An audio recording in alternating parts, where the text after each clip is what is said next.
تمہاری منزل یہ نہیں ہے کہ ڈگری مل جائے اور جاب مل جائے، یہ بہت چھوٹے درجے کی چیز ہے۔ میری، تمہارے وی سی صاحب کی، تم بچیوں کی، بچوں کی ایک ہی منزل ہے کہ یا اللہ تو راضی ہو جا۔ اللہ تجھے مرنے سے پہلے پہلے حاصل کرنا ہے، ڈھونڈنا ہے، پا لینا ہے، راضی کر کے مرنا ہے۔ لیتک تحلو والایام مریرۃ ولیتک ترضی والانام غضاب ولیت الذی بینی وبینک عامر وبینی وبین العالمین خراب ولیت الشراب من ودادک صافیا وشربی من ماء المعین السراب فاذا صح منک الود فالکل حین وکل الذی فوق التراب التراب۔ اللہ کو پاتے ہوئے جو سودا کرنا پڑے کر جاؤ۔ عبداللہ بن حذیفہ کو رومیوں نے پکڑ لیا، صحابی ہیں، ان کو آگ میں ڈالنے لگے تو وہ رو پڑے، تو لوگوں نے رومی بادشاہ سے کہا کہ یہ رو پڑا ہے، ڈر گیا ہے، ان کا لے آؤ، میرے پاس لے آؤ۔ ان کو واپس لائے تو رومن بادشاہ نے پوچھا کیوں روئے ہو، موت سے ڈر گئے ہو؟ کہنے لگے موت تو ہمارے لیے سب سے بڑا تحفہ ہوتا ہے، میں اپنی بے بسی پہ رویا ہوں۔ کہ کیا بے بسی ہے؟ کہ بے بسی یہ ہے کہ ایک جان ہے، آگ میں گرتے ہی جل کے راکھ ہو جائے گی، کاش میرے جسم پر جتنے بال ہیں اتنی میری پاس جانیں ہوتی اور میں ایک ایک جان کو اللہ کے نام پہ قربان کرتا۔ آج مرنے کا مزہ نہیں آ رہا، اس پہ رویا ہوں۔ تو بادشاہ اتنا حیران ہوا، انہوں نے کہا تو میرا ماتھا چوم دے اور میں تمہیں آزاد کرتا ہوں۔ تو اس کا ماتھا چوما، انہوں نے چھوڑ دیا۔ 2000 سال پیچھے چلے جائیں، فرعون دنیا کا واحد انسان ہے جس نے کہا انا ربکم الاعلی، میں سب سے بڑا رب ہوں، اور اپنے آپ کے رب ہونے کا دعویٰ انسانوں میں صرف فرعون کا ہے۔ اس کی باندی مسلمان ہو گئی، موسیٰ علیہ السلام کا کلمہ پڑھ لیا، ایمان چھپتا نہیں، وہ پتہ چل گیا۔ فرعون نے اس کو پکڑوایا، اس کی 2 بچیاں، ایک دودھ پیتی ایک ساتھ چلتی، اور اس نے اپنے دربار میں کڑاہ میں تیل ڈلوایا، نیچے آگ لگوائی، تیل ابلنے لگا۔ جب وہ پوری طاقت سے ابلنے لگا تو اس نے فرعون نے اس عورت سے، اس باندی سے کہا یہ آگ تیرے سامنے ہے، جلتا ہوا تیل، موسیٰ کے رب کو مانے گی تو پہلے تیری بچیوں کو جلاؤں گا، پھر تجھے جلاؤں گا، اور اگر مجھے رب مانے گی تو تیرے گھر کو سونے چاندی سے بنا دوں گا، تیرے گھر کو سونے چاندی سے بھر دوں گا۔ اللہ کا پا لینا یہ میری آپ سب کی معراج ہے، اور اللہ کو کھو دینا میرے آپ سب کے لیے ہلاکت اور تباہی ہے۔ سنو اس نے کیا کہا؟ اللہ نے اپنی محبت کو ماں سے تشبیہ دی ہے، باپ سے نہیں دی، اور چھوٹا بچہ زیادہ ممتا کو لیتا ہے۔ وہ کہنے لگی فرعون یہ تو میری 2 ہیں، میری 100 ہوتی تو اللہ کے نام پہ آج میں قربان کر دیتی۔ فَقْضِ مَا أَنْتَ قَاضٍ، کر جو تجھے کرنا ہے۔ تو پاگل ہو گیا، غصے میں کہنے لگا اس کی بڑی بیٹی کو ڈال دو۔ تو انہوں نے اس کو یوں ٹانگوں سے پکڑا اور وہ چیختی چلاتی ہوئی تھی۔ ماں کا ایک بول اس کی جان بچا سکتا تھا، اور پھر گھر جا کے توبہ کر لیتی۔ وہ کہتی یا اللہ مجھے معاف کر دے، میں نے کلمہ کفر کہا۔ اس کو ٹانگوں سے پکڑا ہوا ہے، اس کے ہاتھ نیچے جھول رہے ہیں، اور وہ اماں بھی کہہ رہی کہ مجھے بچا دو۔ ماں نے اپنی آنکھوں سے بچی کو تیل میں یوں ڈوبتے دیکھا، اور پھر وہ ابھری جیسے مچھلی تلنے کے لیے، جیسے مچھلی تلی جاتی تو باہر آ جاتی، اوپر آ جاتی، تو وہ ایسے بلبلے اٹھ رہے تھے۔ وہ ایک ہی لمحے میں اس کی تو جان گئی، ایک آنسو کا قطرہ اس نے نہیں نکلنے دیا اپنی آنکھوں سے، اور اپنے دل کو جب مضبوط کیا تو میرے رب کی غیرت، میرے رب کی رحمت محبت حرکت میں آئی۔ اللہ نے ماں کی آنکھوں سے پردہ ہٹا دیا، اور ماں نے اپنی بیٹی کی روح کو نکلتے دیکھا، اور وہ کہہ رہی ہے اصبری یا ام فإن لک من الأجر کذا وکذا۔ ماں جی ڈرنا نہیں، صبر کرو، جنت تیار ہے، جنت تیار ہے۔ معصوم بچی کو تو پتہ بھی نہیں تھا کہ کیا ہونے والا ہے، اس کو پکڑ کے یوں ڈالا، اس کی تو آہ بھی نہ نکلی، اور وہ مچھلی کی طرح تلی گئی۔ اب پھر ماں کا کلیجہ پھٹا، اللہ نے پھر آنکھوں سے پردہ ہٹایا، اور انہیں اپنی بچی کی روح کو نکلتے دیکھا، اور وہ کہہ رہی ہے اسبری یا فإن لک من الاجر کذا و کذا، ماں جی تھوڑی دیر کا صبر، جنت تیار ہے، جنت تیار ہے، جنت تیار ہے۔ اللہ کو پایا سب کچھ پایا، اللہ کو کھو دیا سب کچھ کھو دیا۔ جب اس کو پکڑ کے لے جانے لگے، اس نے فرعون کو دیکھا، فرعون اس کی آنکھوں میں آنکھیں نہیں ڈال سکا، نظریں نیچے ہوں گی اس کی۔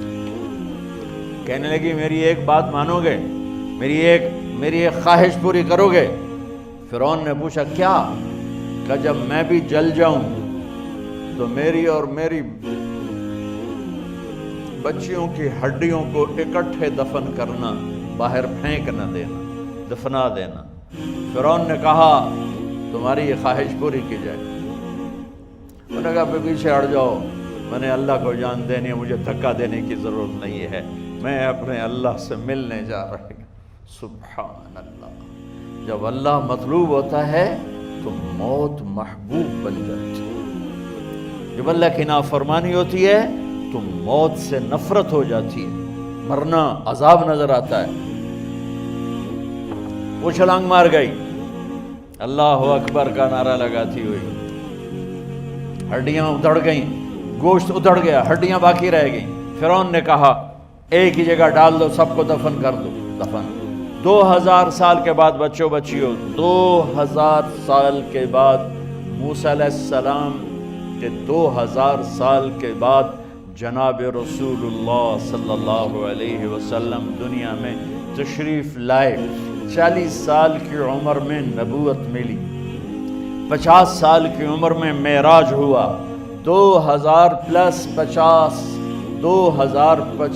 سال کے بعد میرے نبی کی سواری بیت المقدس جا رہی ہے، اور بیت المقدس پر جب وہ اوپر پہنچے ہیں تو مصر وہاں سے قریب ہو جاتا ہے۔ جب وہ اترنے لگے تو میرے نبی نے کہا جبریل جنت کی خوشبو آ رہی ہے، جبریل جنت کی خوشبو آ رہی ہے۔ کہاں سے آ رہی ہے؟ ابھی تو جنت اوپر ہے، ابھی تو اوپر جانا ہے، تو یہ زمین سے جنت کی خوشبو کیا آ رہی ہے؟ تو جبریل نے عرض کی یا رسول اللہ، فرعون کی ایک باندی تھی جو اللہ سے سودا کر گئی جان کا اور اپنی بچیوں کا، اس کی بچیوں کی ہڈیوں کو جہاں دفن کیا گیا ہے، یہ خوشبو جس دن انہیں دفن کیا تھا اس دن سے لے کر آج تک یہ خوشبو آ رہی ہے، اور یہ قیامت تک آتی رہے گی۔ اللہ اپنے نام پہ قربان ہونے والوں کی یوں قیمت لگاتا ہے، پہلے اپنی منزل طے کرو، پہلے اپنی منزل طے کرو، پہلے اپنی منزل طے کرو کہ مجھے اپنی زندگی کی سے لینا کیا ہے، مجھے اللہ کو پانا ہے، مجھے اللہ کو پانا ہے۔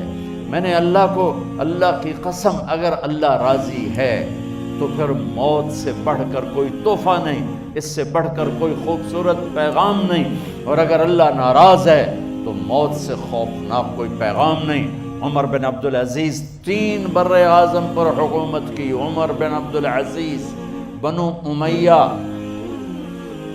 مروان 9 مہینے حکومت کی، اس کا بیٹا عبد الملک بن مروان 21 برس حکومت کی، اس کا بیٹا ولید 10 سال حکومت کی، اس کا بیٹا سلیمان 2.5 سال حکومت کی۔ اسی تخت پر بیٹھے عمر بن عبدالعزیز۔ پہلے چاروں نے اللہ کے شریعت کو قربان کیا حکومت کے لیے، عمر بن عبدالعزیز نے اپنے آپ کو قربان کیا اللہ کے لیے، حکومت کو پاؤں کے تلے رکھا اور اللہ کی رضا کو سامنے رکھا۔ ان کو زہر دیا گیا، جب ان کی موت کا وقت قریب آیا تو انہوں نے رجا بن حیوہ کو بلایا۔ سننے والی بات ہے بچوں، ان سے فرمانے لگے سنو، میں نے 3 بادشاہوں کو قبر میں اتارا۔ اب بچیاں تو قبرستان جاتی نہیں، ہم تو اپنے ہاتھوں سے قبر میں اتارتے ہیں، اور اوپر مٹی ڈالتے ہیں، اور اوپر اینٹیں ڈالتے ہیں، اور پھر منو مٹی میں دبا کے واپس آتے ہیں۔ یہ منظر آپ بچیوں کے تو دیکھنے کا بھی نہیں ہے۔ وہ کہنے لگے میں نے 3 بادشاہوں کو مٹی میں ڈالا، لیکن ان کے کفن کی گرہ کو جب کھول کے دیکھا تو ان کے چہرے قبلے سے ہٹ چکے تھے، وہ رنگ ان کے کالے پڑ چکے تھے۔ ولید بن عبد الملک، سلیمان بن عبد الملک، عبد الملک بن مروان، عبد الملک باپ ولید بیٹا، سلیمان بیٹا، یہ تینوں کا ان کے چہرے کالے ہو گئے تھے اور ان کا قبلے سے منہ پھر گیا تھا۔ اب میں مرنے لگا ہوں، مجھے پہلے ضرور چیک کرنا کہ میرا اللہ میرے ساتھ کیا کرتا ہے۔ پہلے تینوں کی ظلم کی حکومت تھی، ان کے چہرے قبلے سے کیوں ہٹ گئے؟ آپ کو عجب بات بتاؤں، ولید بن عبد الملک روزانہ تہجد میں کھڑے ہو کے 10 سپارے پڑھتا تھا، 10 سپاروں کی تلاوت تہجد میں کرتا تھا کھڑے ہو کے، اور قبلے سے چہرہ ہٹ گیا۔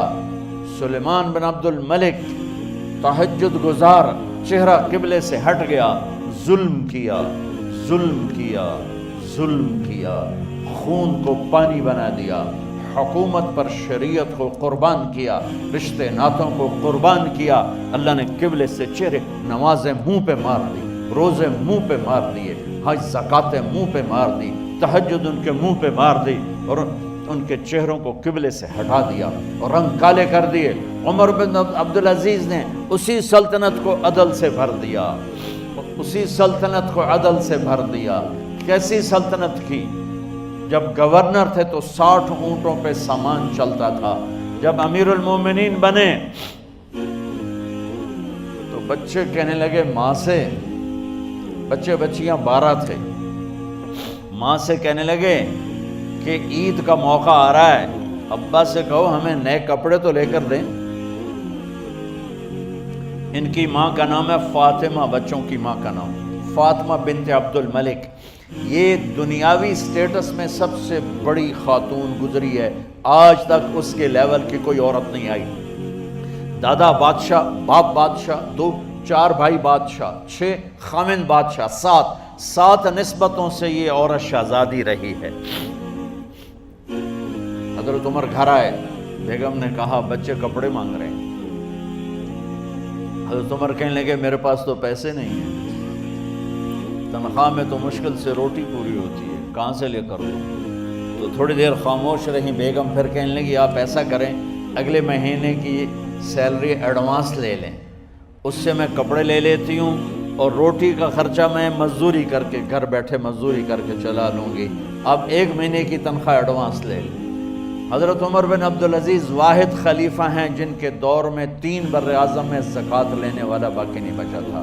یہاں لاہور بھی ان کی حکومت کے نیچے تھا، جنوبی اسپین فرانس ان کی حکومت کے نیچے تھا، کاشغر تک ان کی حکومت کے نیچے تھا، استنبول کے دروازوں تک ان کی حکومت تھی۔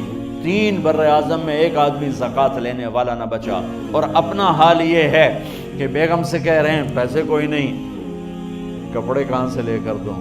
اور بیگم طریقہ بتا رہی ہے کہ آپ اگلے مہینے کی تنخواہ ایڈوانس لے لیں، اس سے میں کپڑے لے لوں گی، اور چولہے کا خرچہ، روٹی کا خرچہ میں گھر بیٹھ کے مزدوری کر کے کما لوں گی۔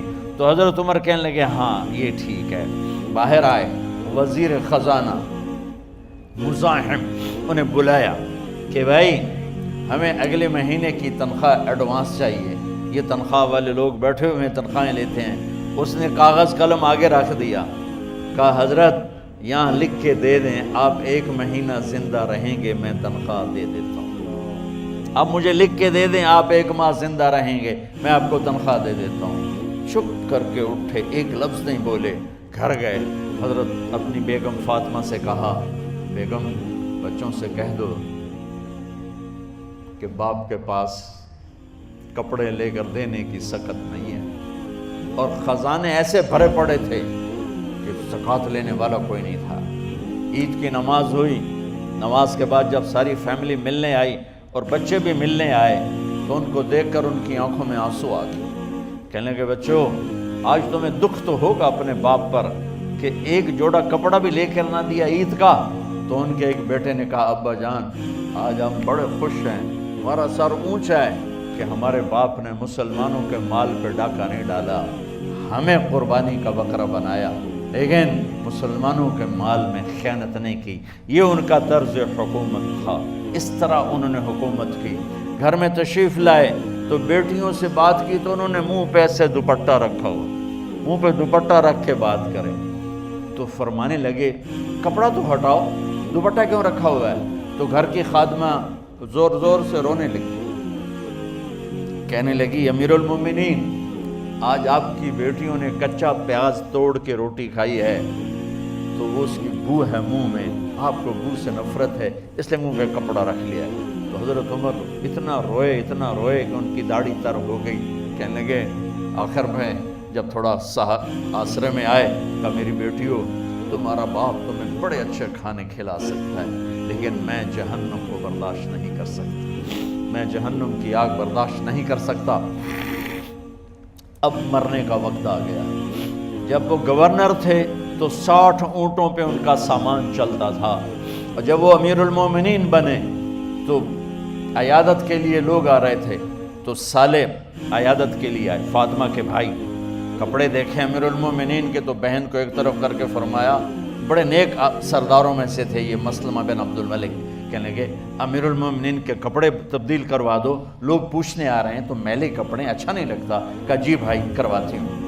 اگلے دن جب وہ حال پوچھنے آئے تو پھر وہی کپڑے تھے تو انہوں نے ان کو الگ جا کر کہا بہن میں نے تمہیں کہا تھا کپڑے بدلوا دیتی، کیوں نہیں بدلوائے؟ تو وہ رونے لگی، کہنے لگی کہاں سے بدلواؤں، جوڑا ہی ایک، کہاں سے بدلواؤں؟ اور حکومت کتنی تھی؟ 3 بر اعظم کی، 3 بر اعظم کی حکومت۔ ہمارا تو پٹواری امان کا نہیں ہے، وہ 3 بر اعظم کی سلطنت لے کر ایک جوڑے میں اللہ سے ملنے جا رہا ہے۔ جب ان کا انتقال ہوا،